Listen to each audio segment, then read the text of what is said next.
যখন কালী পূজা বা অন্যান্য ঠাকুর বিসর্জন হয়, একটা কথা বলা হয়, আসছে বছর কি বলে, আবার হবে আসছে বছর, আরে বলতে জোরে বলছে না কেন, আসছে বছর।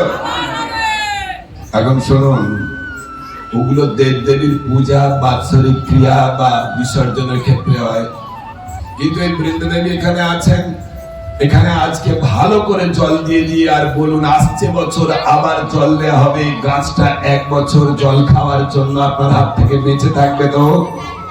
আমার কথা আপনারা বুঝতে পারছেন? এটা গাছ, তাকে বছরে একবার জল দিলে হবে না, তাকে নিয়মিত জল দিতে হবে, নাহলে ও গাছটাকে টিকিয়ে রাখা যাবে না।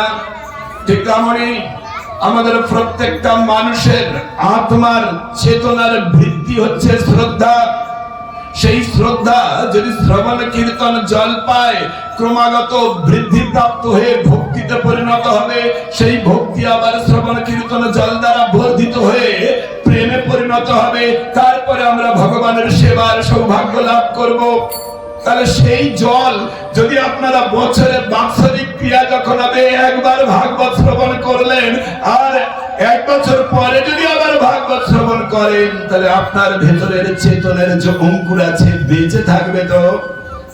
আমার কথা বুঝতে পারছেন?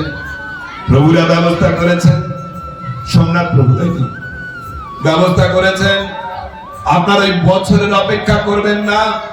যদি যেহেতু আমাদের ধর্মীয় শিক্ষার ব্যবস্থা নেই, আপনারা মায়েরা সবাই একসঙ্গে হয়ে প্রভুর কাছে বলুন, অন্তত কমপক্ষে 15 দিন ছাড়া একবার যেন ভগবানের কথা শ্রবণ কীর্তন হয়।